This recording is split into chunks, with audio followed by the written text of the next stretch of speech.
Halo teman-teman semua, selamat datang kembali. Pada kesempatan kali ini, saya akan membahas sebuah buku kecil, mini book, buku saku, yang diterbitkan oleh Saksi Yehova. Ya, jadi ini diterbitkan oleh Saksi-Saksi Yehova Indonesia. Ya. Nah, judul bukunya Kehidupan, Bagaimana Asal Mulanya Melalui Evolusi atau Penciptaan. Saya mendapatkan buku ini dari teman saya yang juga seorang saksi Yehova. Dan saya sudah membaca buku ini secara berulang-ulang, ya.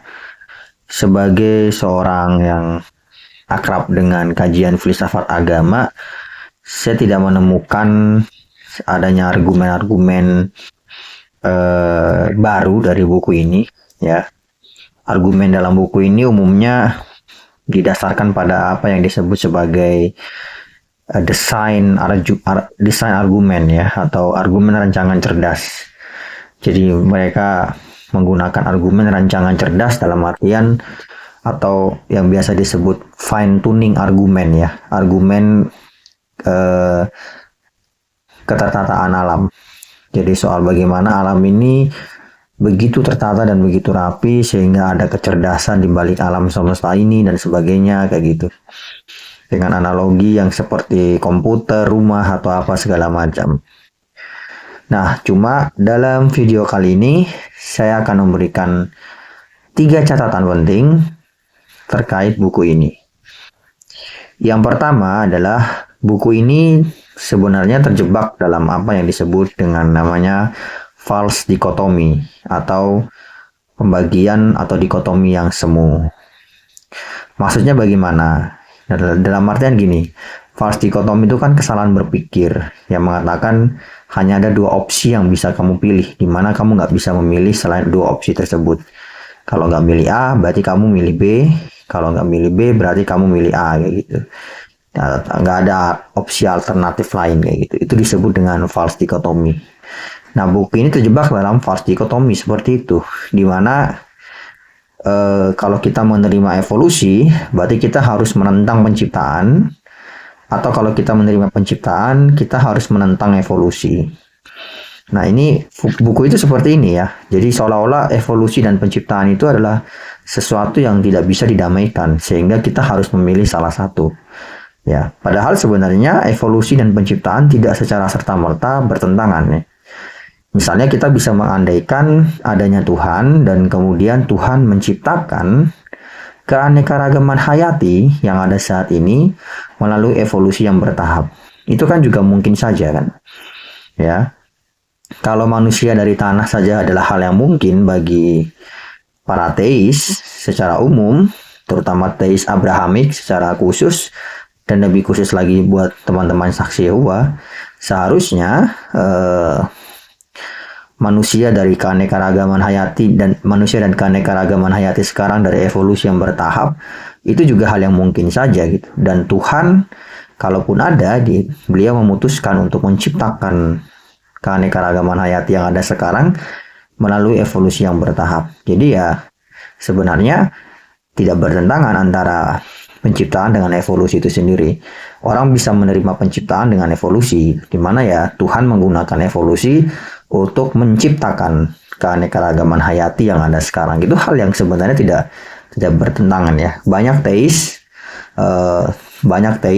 di era kontemporer seperti ini yang percaya pada skenario seperti itu, di mana Tuhan dengan kuasanya menciptakan keanekaragaman hayati melalui evolusi yang bertahap. Itu yang pertama. Jadi sebenarnya buku ini terjebak dalam suatu false dichotomy, di mana seolah-olah hanya ada 2 opsi, evolusi atau penciptaan, di mana kita nggak bisa memilih opsi selain dari 2 opsi tersebut. Kalau kita memilih evolusi, berarti kita harus menentang penciptaan. Kalau kita menerima penciptaan, berarti kita harus menentang evolusi. Tidak ada alternatif ketiga seperti misalnya bahwa ya sudah, Tuhan menciptakan segala sesuatu melalui evolusi yang bertahap, gitu. Di buku ini ada, ya, saya lupa di halaman berapa, intinya seperti itu, ya, tema dari buku ini. Jadi seolah-olah mau menunjukkan bahwa evolusi itu bertentangan secara ansih dengan yang namanya penciptaan. Dimana di akhir buku ini dikatakan bahwasanya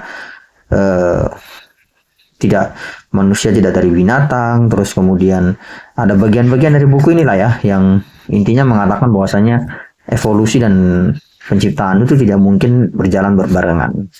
Yang mana menurut saya itu terjebak dalam satu false dikotomi di mana tidak harus seperti itu. Penciptaan dan evolusi bisa didamaikan. Itu catatan pertama. Yang kedua adalah buku ini secara penuh upaya menunjukkan di sana ke sana kemari adanya desain di alam ya, fine tuning di alam, desain di alam ya, untuk menunjukkan keberadaan Tuhan ya.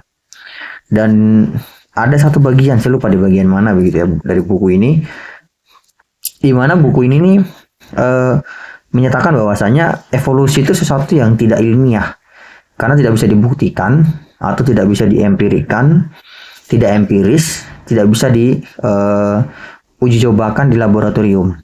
Ya, ada bagian dari di buku ini yang mengatakan seperti itu. Nah, bagaimana dengan penciptaan manusia dari tanah? Apakah penciptaan manusia dari tanah adalah sesuatu yang juga empirik, sesuatu yang dapat diuji cobakan di laboratorium, sesuatu yang dapat dibuktikan secara ilmiah? Saya tidak menemukan satupun bukti ilmiah di dalam buku ini bahwa manusia diciptakan dari tanah. Satu-satunya argumen yang melandaskan bahwa manusia diciptakan dari tanah adalah karena itu dinyatakan dalam Alkitab. Tapi nggak ada bukti ilmiahnya.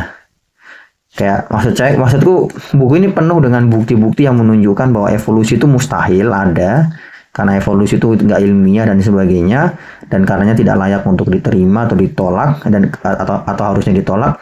Tapi secara aneh buku ini justru tidak menunjukkan bahwasanya ada bukti ilmiah bahwa manusia memang dari tanah juga gitu. saya ingat saya pernah mengobrol dengan salah satu kawan saksi Yehova. Dengan segala hormat, saya tidak bermaksud mau tendensi, stigma dan sebagainya. Saya pernah ngobrol dengan salah satu orang saksi Yehova dan dia mengatakan saya tidak pernah melihat ada hewan yang tiba-tiba berubah wujud menjadi manusia.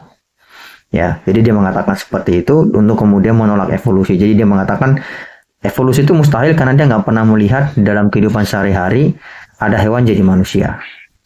Tapi dengan argumen yang sama dalam kehidupan sehari-hari, saya tidak pernah melihat ada tanah jadi manusia. Jadi seharusnya kan dalam artian kalau evolusi ditolak karena tidak ilmiah, maka harusnya manusia dari tanah juga ditolak karena tidak ilmiah. Tapi anehnya buku ini justru menolak evolusi karena alasan tidak ilmiah, tetapi percaya pada manusia dari tanah meskipun tidak ada bukti ilmiah yang dipaparkan. Satu-satunya bukti ya cuma tadi tertulis dalam Alkitab. Dimana ya kita nggak semua orang kan percaya Alkitab, itu masalahnya. Nggak semua orang percaya Alkitab, jadi menggunakan Alkitab untuk membenarkan Alkitab itu hanya akan terjebak dalam yang disebut dengan circular reasoning atau penalaran yang melingkar. Nah, dan itu catatan kedua. Catatan ketiga dan yang terakhir ya terkait buku ini dan juga beberapa buku-buku saksi Yehova yang lain. Saya koleksi beberapa buku saksi Yehova yang lain. Buku-buku saksi Yehova yang lain bersama buku ini tuh umumnya selalu membicarakan soal adanya pribadi yang menciptakan segala sesuatu. Pribadi itu disebut dengan Allah ya, atau dengan bahasa eksplisit mereka, nama eksplisit mereka yaitu Yehuwa kayak gitu. Nah, cuma yang jadi pertanyaan saya adalah kalaupun memang benar bahwa ada pribadi yang menciptakan segala sesuatu ya, pertanyaannya kemudian adalah bagaimana dengan pribadi itu? Siapa yang menciptakan pribadi itu? Itu pertanyaannya. Ya, siapa yang menciptakan pribadi yang menciptakan segala sesuatu itu? Kan adalah sebuah standar ganda atau special pleading kalau kemudian mengatakan bahwasanya segala sesuatu ada yang menciptakan, tetapi pribadi yang menciptakan segala sesuatu tidak diciptakan. Kalau memang teman-teman teis pada umumnya bisa menerima bahwasanya Tuhan itu ada tanpa ada yang menciptakan, kenapa tidak mungkin saya menerima bahwasanya alam semesta itu ada tanpa ada yang menciptakan? Kayak gitu. Ini kan pertanyaannya.